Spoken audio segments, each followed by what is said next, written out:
안녕하세요, 여러분. 자, 이제 1번부터 풀어보겠습니다. 부동산 관리에 관한 설명으로 틀린 것을 골라보랍니다. 1번. 부동산 관리는 물리적 기능, 경제 및 법률 등을 포괄하는 복합 개념이다. 이렇게 되어 있습니다. 우린 복합 개념 법경기를 많이 사용하죠. 그래서 타당성 여부를 따질 때도 법경기 타당성을 따지고 하자 여부를 따질 때도 법경기 하자 여부를 따져요. 그럼 당연히 관리할 때도 법경기 관리를 하겠네요. 그럼 이제 처음으로 말씀을 드리지만 정말 쉬운 개념인 관리의 3방식에 대해서 설명을 한번 드려볼게요.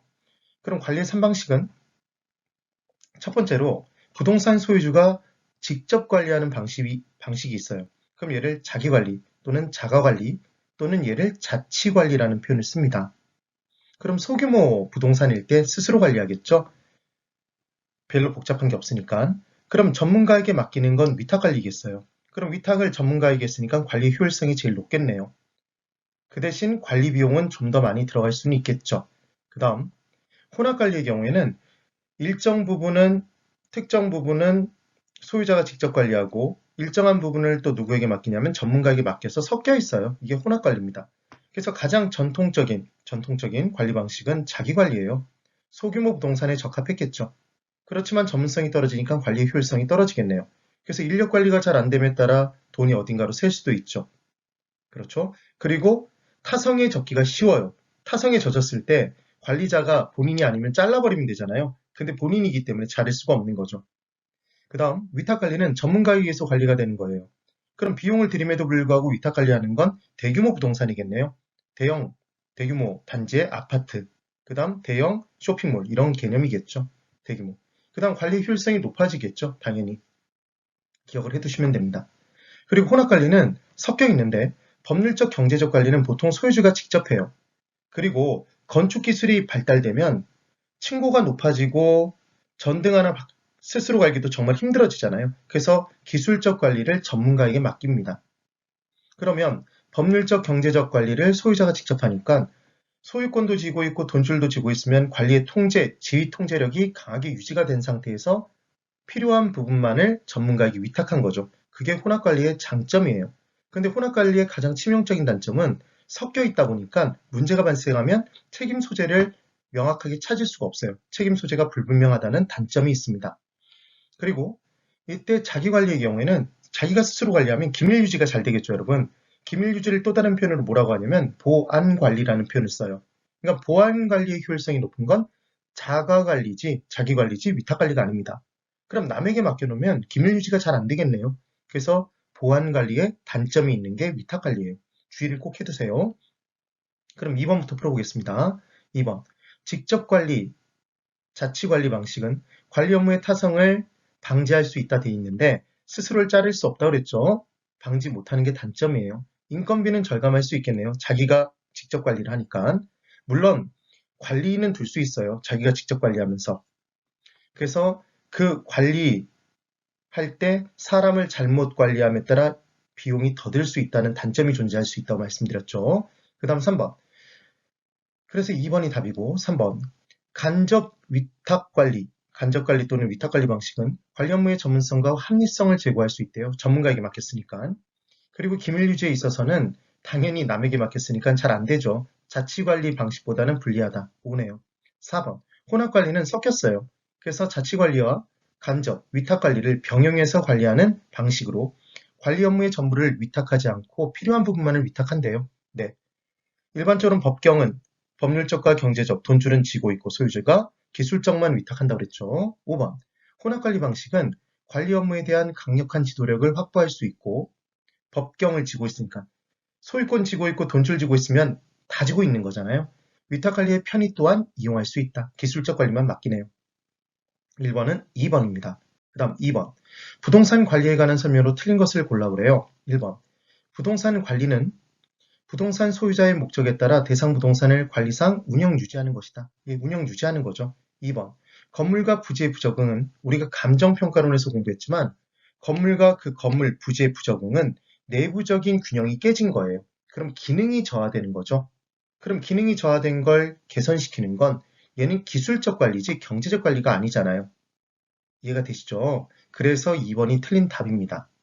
그 다음 3번. 위탁관리 방식의 장점은 전문업자를 이용했죠.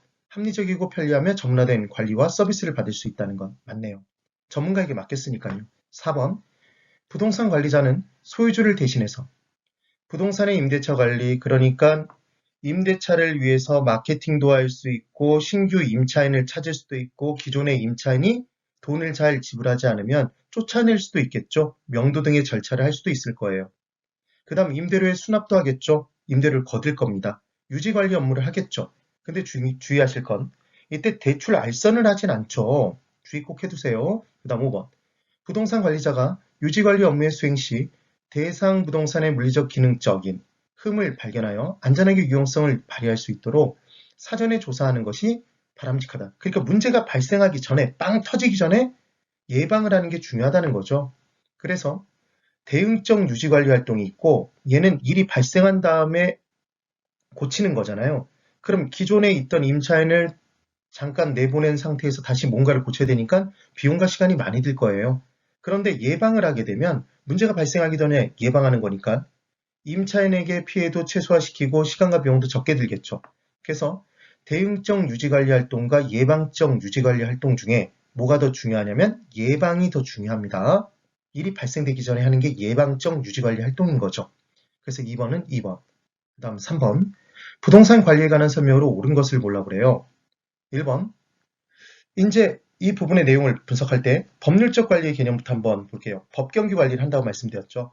그래서 법률적 관리, 경제적 관리, 기술적 관리가 있는데 얘를 구분하는 문제가 나올 수도 있어요. 정말 쉽습니다.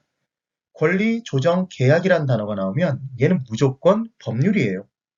돈, 수입, 비용이 나오면 경제적입니다.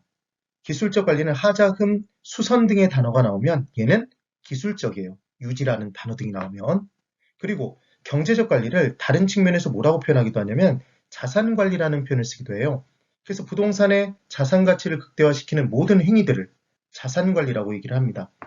그리고 얘는 적극적인 관리라는 표현을 쓰죠. 그래서 얘를 소극적 관리하고 연결시켜서 틀린 문장으로 잡아낼 수도 있어요. 꼭 기억해 두셔야 돼요. 그 다음 기술적 관리를 시설 관리라고도 합니다. 보수 유지 등이 들어가겠죠. 얘는 소극적인 관리예요.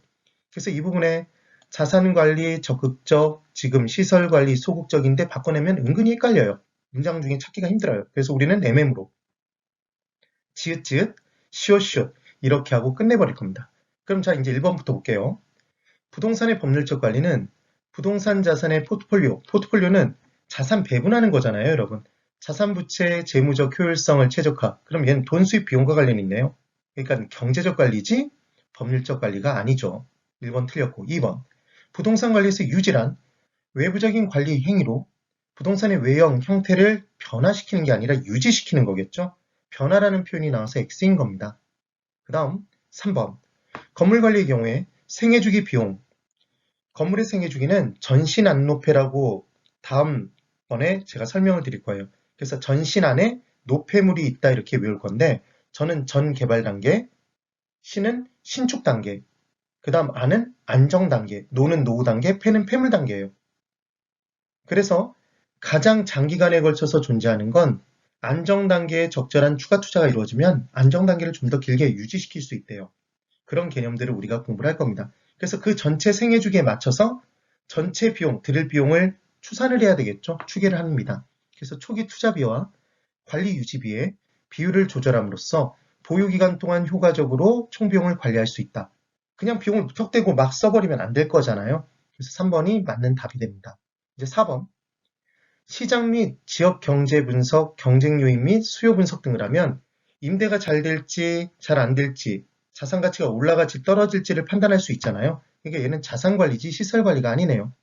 건물의 설비, 기계 운영 및 보수, 유지 관리 업무와 관련된 거는 시설 관리인 거죠. 바꿔놨네요. 4, 5번은. 그래서 3번의 답은 3번이 됩니다. 이해되시죠? 꼭 한번 정리를 해보세요. 전신안높이 건물의 생애주기는 다음번 멘토링 동영상에서 설명을 드리겠습니다. 예, 오늘 여기까지입니다. 대단히 수고 많으셨습니다.